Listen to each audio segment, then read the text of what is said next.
You know, nothing beats doing stuff on hands.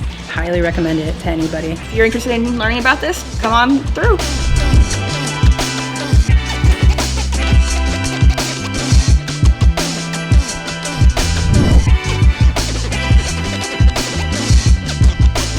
Because they're not touching each other. The black's the only one that's going to touch all the colors, so I only put a stroke on that one.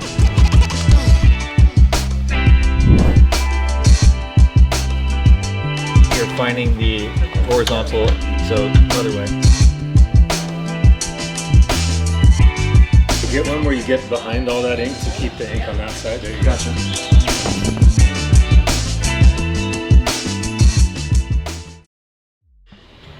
Okay, so when you fill up the scoop coater, we're not gonna fill it up to the tippy top. We're gonna fill it about halfway. And you could see that I was just inspecting the edge of the scoop coater to make sure there's no crazy nicks or things that might catch our mesh or snag our mesh or make an inconsistent coat. So I'll fill it about to there. And this is pretty thick emulsion. It's not moving super fast. Some emulsion, if it's really runny, can be a little bit harder to work with. So I kind of get set up here. How you kind of frame yourself and where you hold your screen and how you hold the coater is kind of important in this. We're gonna start coating the shirt side right here. Make sure you're not holding the screen on the edge, on the corner here. You're holding it in the middle of the screen. And then the coater, you're gonna do the same thing. You're gonna get a good grip on it and make sure you're not holding it from one side or the other. You're right in the middle. So I'm gonna kind of get in here, and I want you guys to not be extended out here like this, because you're going to apply a little bit of pressure with this scoop coater. So I want you kind of in a little bit closer so you can get good leverage on your scoop coater. So I'm going to start about 1/4 to a 1/2 inch from the bottom, and I'm going to tip this scoop coater forward, and I'm going to make contact all the way across the mesh, and as soon as it does, I'm starting to bring it up. And you can see with my left hand, I'm going to end at about a 90-degree angle. I don't pull the scoop coater away. I tip it back down so the emulsion can flow into it because it's liquid, right? So we got a nice even coat on that end. We're going to flip it end over end, like synchronized swimmers over here. So we're going to do the same exact thing. We're going to start where we started the other coat, tip it forward till it meets all the way across, and start to bring it up. You can see with my right hand, I'm pointing it at the screen so I can get a good amount of pressure. You're gonna kind of push this and give a good pressure to the scoop coater. Then we're gonna end by printing the ink side or print side. We're gonna coat this one. With this one, it's kind of a faster motion. You gotta just commit to it and get in there. And then it's gonna meet the mesh pretty quick. The emulsion's gonna touch the mesh, so start bringing it up right away. Stop at the top. This is not something that needs to be done with speed. Like slow, medium pace is fine.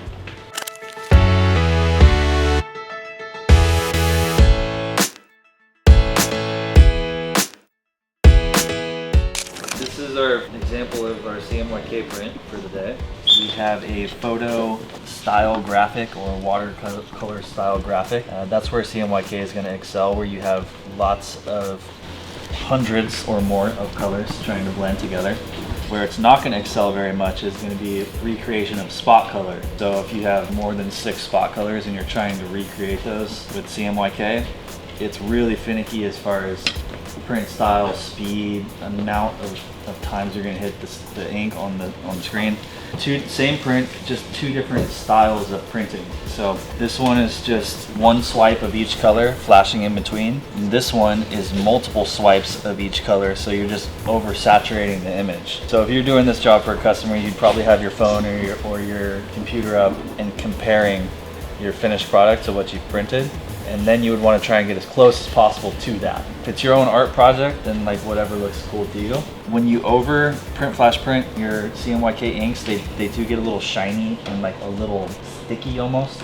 The inks are formulated in a way that the opacity allows them to blend and stack, so you're going to achieve these, you know, yellow and blue are going to make your greens, sorry, your magenta and your cyan are going to make your purple tones. Black is going to darken those areas up. This one, 6 colors, white underbase, yellow, magenta, cyan, top white, and then black. So generally I would start printing light to dark. Top white is not, for me, ever the top color. It's just the top one before black. Black always be the defining color for everything. It's going to kind of give us our outline here, put all the spots into it.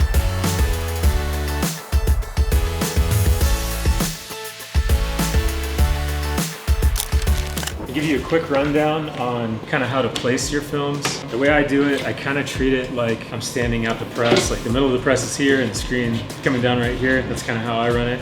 For our purposes, these are going to be upside down right now, because when we print, they're going to be this way, of course. An easy way to do this, if you have text on your film, is to read the text, and the text goes face down. If you don't have any text, another way to look at it is the ink side, the side that the ink actually got printed on, the kind of smudgy side, that you want face down.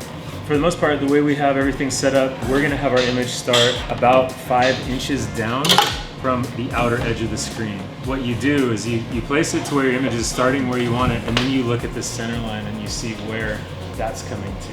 Because the center line in all of the art will be in the same spot, but if we only measure to the edge of the arts can be different on every film. So it'll be different measurement here.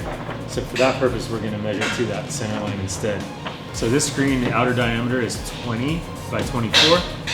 So you want it 10 inches justified in the middle here. So it's kind of tricky to get in here and slide it around, but you get the hang of it after you've done it a couple times. And then you're using this T-square to kind of justify your film to get it straight. But these are not perfect right angles, so I mean, you're just getting it close enough and you're going to be able to put it in the screen where you want it. So see how you're measuring from this side? I don't think Measure it so that that, part really matters. that the numbers are touching your... I'll give you a little things that you want to make sure is that there's no dust and dirt on your exposure unit. So we keep some glass cleaner handy. Because especially toward the outer edges, you can end up with debris or glue and stuff like that. So anything that blocks the light between the light and the screen will cause a pinhole in your screen. This exposure unit has an inspection light that's kind of handy. Helps us see if there's any, there's a little tiny particle right there. There's another one right there. So those things would cause pinholes in our screen. So I'll just give it a wipe. I mean, it's pretty clean. It hasn't even been used that much, but I'll make sure that it's clear of any debris. So this is a vacuum lid, and we put this down and clamp it. It's going to suck the air out of here, and this makes a little channel for it to go through. So go ahead and bring it down. These guys burn a screen much quicker, and there's a lot of light power coming through. It's a very even exposure. So you'll see when we're going to dunk this into water and let it sit for a minute and rinse it out, and you'll see it comes out beautifully. So. The screen over and take the film off a little bit. Sometimes they'll stick to it really bad if it's very humid or the emulsion is not, it still has moisture. Let me point out a couple things. So right away when you submerge it, if we flip it over, you can already see it. Yeah, see it there? You have like a faint outline of it. So that's good. That tells us that we blocked out the light and it did what it's supposed to do. So if we pull this out of here and we take our finger and make a circle here and it gets very gummy, watch when I do it where we blocked out. See all that? Right. That's because that emulsion has not been exposed to the light.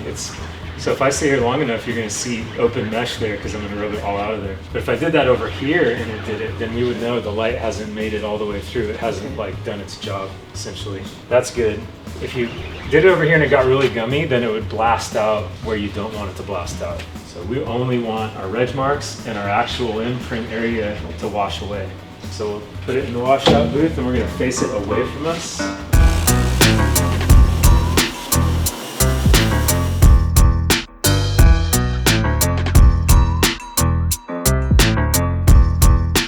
This is set up to where the seam is going to lay off the edge of the platen and the print should be the right drop. It's about 3 inches. For a very tall image, you can make the drop a tiny bit less. If this was just one line of text, I would drop it. I would pull the shirt off a little bit, creating a bit greater of a drop. But since it's a tall imprint,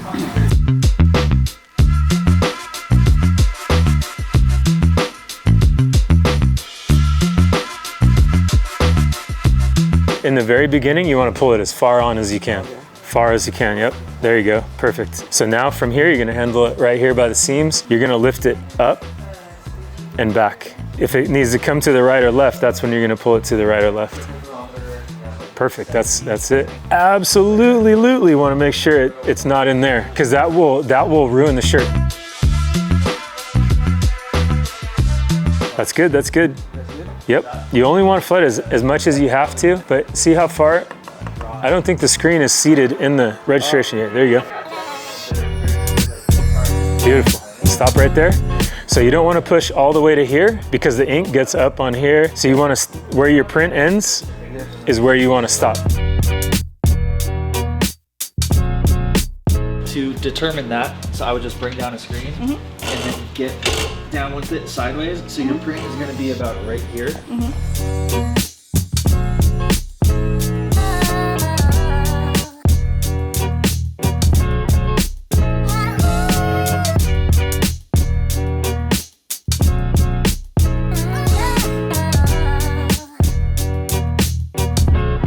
Does his hat look brighter than down here? More bright? It does?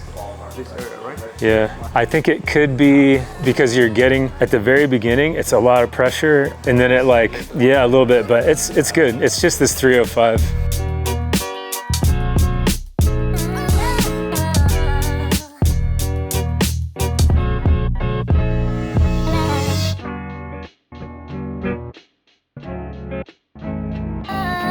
You get one where you get behind all that ink to keep the ink on that side. There you go. Gotcha. Clearing the other ones. And then you can do another layer after you flash it once. Yeah, looks great.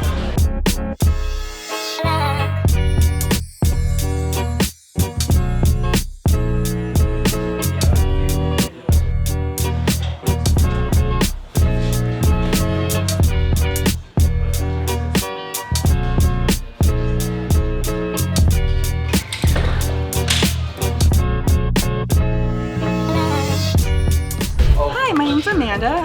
I'm a novice to screen printing. I really didn't know much. I knew kind of what it was used for, but not the process. I actually learned a lot, and I'm actually gonna probably take this class again when I get more room to be able to open my own like little setup. But you learn a lot about some color theory, you learn about the different materials.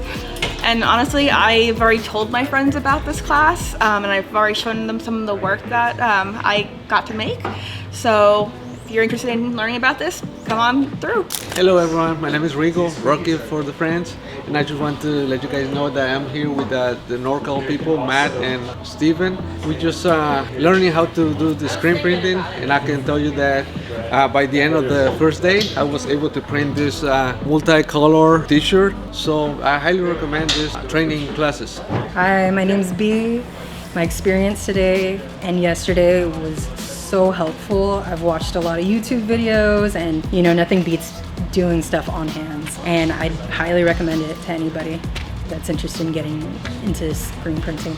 Hey, what's up? Steven here with NorCal Screen Print Supply. Just wrapped up another 2-day class and just had a really good time with the students, and I love the fact that screen printing attracts people from all walks of life, men, women, all different age groups. It was such a pleasure teaching the class and being a part of everyone's experience here. We have another class coming up in February. It's going to be February 6th and 7th, I believe. It's on our website. If you're interested in the class and you have any questions, please get in touch with us. We offer a pre-burned screen at no charge. It's part of the class. We offer your art on the screen. We'll ship it to you if you don't have your art ready yet for the class. No problem, we'll ship it to you after. It's a great value, and I love teaching the class, and we had a really good time. Thanks for watching, and keep on printing.